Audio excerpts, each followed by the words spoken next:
So student, now let's see earth's gravitational force. तर आपण gravitational force काय असते आपण ती बघितली होती. ग्रॅव्हिटेशनल फोर्स काय असते? दोन वस्तूमधले, युनिव्हर्स मधल्या कुठल्याही दोन वस्तूमध्ये लागणारी फोर्स म्हणजे ग्रॅव्हिटेशनल फोर्स. सो सिम्पली त्याच ग्रॅव्हिटेशनल फोर्सला आपण आता इथे रिलेट करणार. तर बघा, इथे टॉपिक आहे अर्थ्स ग्रॅव्हिटेशनल फोर्स आणि आपल्याला हे 5 क्वेश्चन्स दिलेले. तर हे 5 क्वेश्चन याच्या बेसिसवर आपण त्याचा आन्सर बघणार आहे की अर्थ्स ग्रॅव्हिटेशनल फोर्स काय असते. सिम्पली आपण अर्थ ग्रॅव्हिटेशनल फोर्सला डिफाईन करू शकतो की कुठल्याही दोन वस्तू, सपोज करू आपण इथे एक वस्तू आहे, ठीक आहे. आता ही वस्तू अर्थच्या सरफेसवर आहे. आता अर्थच्या सरफेसवर म्हटल्यानंतर मी आता इथे काय करतो, एक दगड म्हणा काही म्हणा तुम्ही, याचं मास आहे m1. ही जर अर्थच्या सरफेसवर पडलेली आहे, तर अर्थच्या सरफेसवर पडलेली असताना याच्यावर अर्थने लावलेली जी फोर्स आहे कशी असणार आहे? ही डाऊनवर्ड डायरेक्शनने असणार आहे. अर्थ काय करणार? डाऊनवर्ड डायरेक्शनने फोर्स लावणार याच्यावर. तर ही जी फोर्स असणार आहे ही असणार आहे अर्थ्स ग्रॅव्हिटेशनल फोर्स. म्हणजे पृथ्वीने एखाद्या वस्तूवर लावलेली फोर्स म्हणजे तिला आपण म्हणणार अर्थची ग्रॅव्हिटेशनल फोर्स. सिंपल भाषेत आपण असं म्हणू शकतो. जसं की आता मी इथे उभा आहे, माझ्यावर सुद्धा फोर्स लावत आहे, राईट. अर्थ माझ्यावर फोर्स लावते तेव्हाच मी अर्थच्या सरफेसवर आहे. तसंच सिमिलरली तुमच्यावर सुद्धा फोर्स लावत आहे, तुमच्या हातात जो मोबाईल आहे त्यावर सुद्धा फोर्स अप्लाय होत आहे. तर अशा प्रकारच्या वेगवेगळे जे फोर्सेस अप्लाय होतात अर्थ कडून वस्तूवर वेगवेगळ्या, तर त्याला आपण म्हणतो अर्थची ग्रॅव्हिटेशनल फोर्स. एवढं आलं लक्षात? आता बघू एक एक क्वेश्चन, याच्या आधारे आपण समजून घेऊ की अर्थची ग्रॅव्हिटेशनल फोर्स काय असते. बघा, फर्स्ट क्वेश्चन काय दिलेला आहे? Will the velocity of a stone thrown vertically upward remains constant or will it change with time? सर्वात अगोदर महत्वाचं म्हणजे क्वेश्चन समजून घ्या. क्वेश्चन काय दिलेला आहे? Will the velocity of a stone thrown vertically upward म्हणजे एक दगड जर तुम्ही वरच्या दिशेने फेकला, दगड जर वरच्या दिशेने फेकला तर त्याची velocity remains constant or will it change with time? त्याची व्हेलॉसिटी सारखी राहणार का मग टाइम सोबत त्याची चेंज होत जाणार? राईट, सिम्पली तुमचा आन्सर बरोबर आहे. यामध्ये याची व्हेलॉसिटी काय होणार? चेंज होत जाणार. जसं की आता साहजिक गोष्ट आहे, सर्वांना माहिती आहे, एखादी वस्तू जर वर फेकतो, तुम्ही बॉल खेळत असता, बॉल वर फेकल्यानंतर त्याची व्हेलॉसिटी बदलत जाते का तशीच राहते? जशी खाली होती तशीच राहते का शेवटपर्यंत? नाही, बदलत जाते.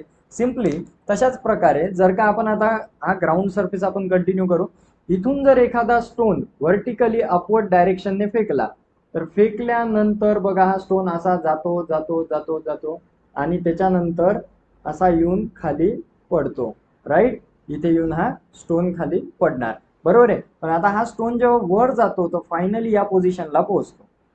तर आता बघा, खालून जेव्हा स्टोन आपण व्हर्टिकली डायरेक्शन फेकतो तेव्हा इथली जी व्हेलॉसिटी असणार ती असणार u. Means it is a initial velocity, right. U ने आपण इनिशियल व्हेलॉसिटी डिनोट करत असतो. तर आता जेव्हा याचा इनिशियल व्हेलॉसिटी 0 आहे, स्टार्टिंगला कोणतीच व्हेलॉसिटी नसते, आपण फेकताना बॉल हातातच असतो किंवा दगड हातातच आहे. जेव्हा तो हातातून रिलीज होणार, रिलीज झाल्या झाल्या त्याला एक व्हेलॉसिटी येते.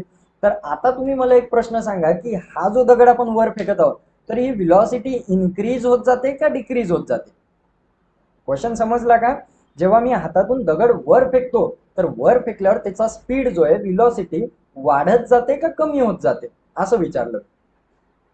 करा विचार त्याच्यावर काय होत असते. तुम्ही व्हिडिओ पॉज करून 5 सेकंड त्यावर विचार करू शकता. सो स्टुडंट, आता तुमचा आन्सर बघा. मोस्ट ऑफ स्टुडंटचा आन्सर राईटच असेल आय होप. जेव्हा वर फेकत असतो तेव्हा व्हेलॉसिटी कमी कमी होत जाते. आता कमी कमी कशी होत जाते?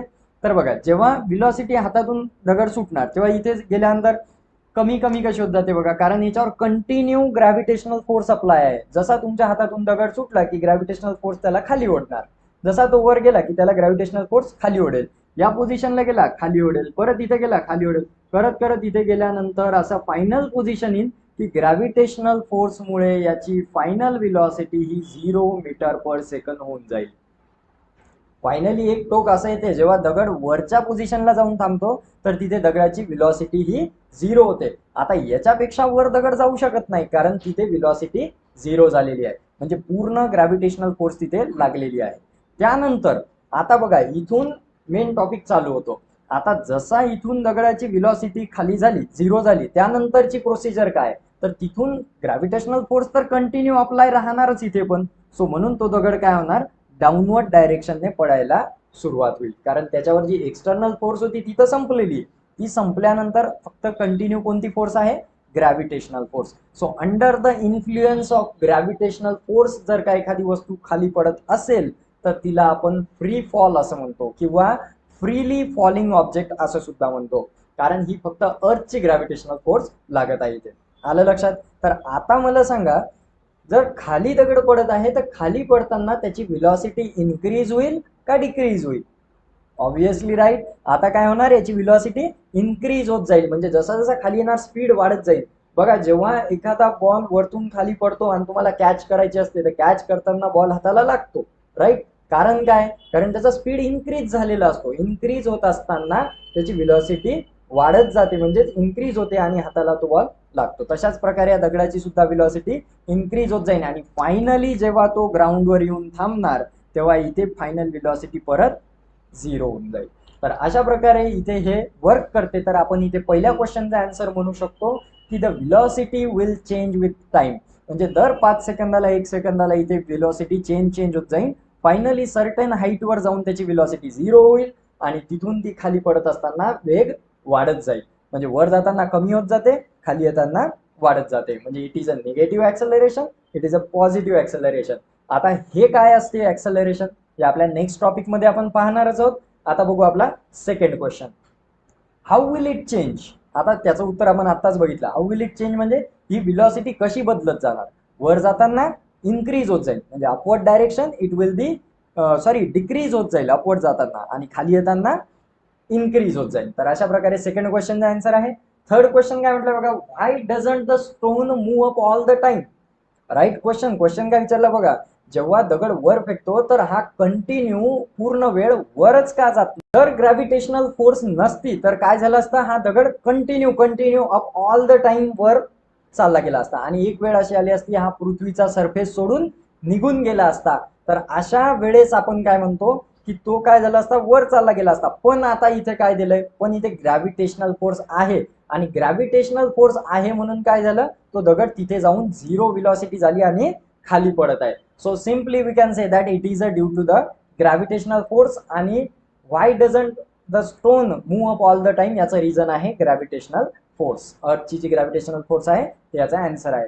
नेक्स्ट फोर्थ क्वेश्चन काय विचारला बघा, why does it fall down after reaching a certain height. हा दगड इथे गेल्यानंतर इथून खालीच का पडतो. तर इथे खाली का पडतो तो आपण आताच बघितलं, कारण ग्रॅव्हिटेशनल फोर्स कंटिन्युअसली अप्लाय करणं चालू असते.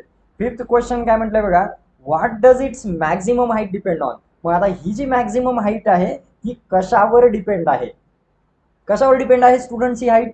तर ही हाईट डिपेंड असणार आहे तुमच्या अप्लाइड फोर्सवर. तुम्ही किती प्रमाणात त्या दगडाला फोर्स लावता, जितक्या जोराने तुम्ही तो दगड वर फेकणार तेवढीच हाईट तो गेन करणार. जर तुम्ही हळू फेकला तर ते काय होईल, कमी हाईटवर जाईल. जास्त जोराने फेकला तर जास्त उंचावर जाईल. आणि ती डिपेंड असणार त्याच्या ग्रॅव्हिटेशनल फोर्सवर सुद्धा. म्हणजे तुम्ही ग्रॅव्हिटेशन, आपली तर मस्क्युलर फोर्स आपण लावणारच वर फेकणार, पण सोबत डिपेंड राहणार तो ग्रॅव्हिटेशनल फोर्सवर. कारण आपण कितीही फोर्स लावा, शेवटी ती ग्रॅव्हिटेशनल फोर्स जी अर्थची आहे ती कंटिन्यू चालूच राहणार. आणि त्याने काय होतं, मग जितका जितका वर जात जाईल स्पीड डिक्रीज होत जाईल. एक वेळ असेल की त्याची व्हेलॉसिटी 0 होईल आणि तो खाली पडायला लागेल. So simply it is called as a अर्थ ग्रॅव्हिटेशनल फोर्स. आता हा टॉपिक तुमचा क्लिअर झालेला आहे, आलं लक्षात. सिमिलरली बघा, आता हे 5 प्रश्न तुम्हाला समजलेले आहेत, पण आता तुमच्या बुकच्या फर्स्ट पेजवर जो एक क्वेश्चन दिलेला होता, म्हणजे आता आपण थोडं मागे जाऊ परत आणि तिथे बघा एक डायग्राम मध्ये तुम्हाला दाखवलं होतं की न्यूटन झाडाखाली बसलेला आहे आणि वर एक चंद्र आहे जो फिरत आहे. तर आता तुम्ही मला क्वेश्चनचा आन्सर सांगा की चंद्र खाली का पडत नाही. चंद्र खाली का पडत नाही, it's because of the motion. कारण चंद्राला काय मोशन आहे. आणि आपण आताच बघितलं, जसा दगड मोशन मध्ये होता तोपर्यंत तो हवेत होता, जेव्हा त्याची मोशन संपली तेव्हा तो खाली येऊन पृथ्वीच्या सरफेसवर पडला.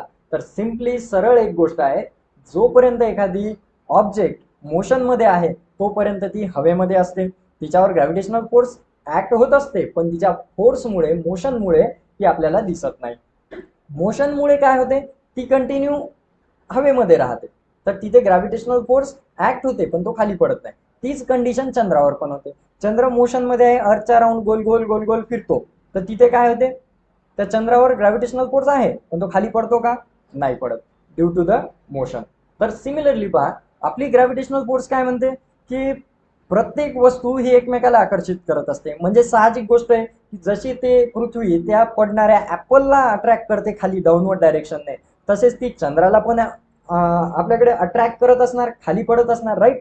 पण चंद्र पडतो का? नाही पडत, कारण तो सर्क्युलर मोशन मध्ये आहे आणि डायरेक्टेड टुवर्ड द सेंटर आहे. जर कदाचित चंद्राची ही मोशन नसती किंवा 5 सेकंद किंवा 10 सेकंद जरी चंद्र थांबला फिरायचा, तर काय होईल?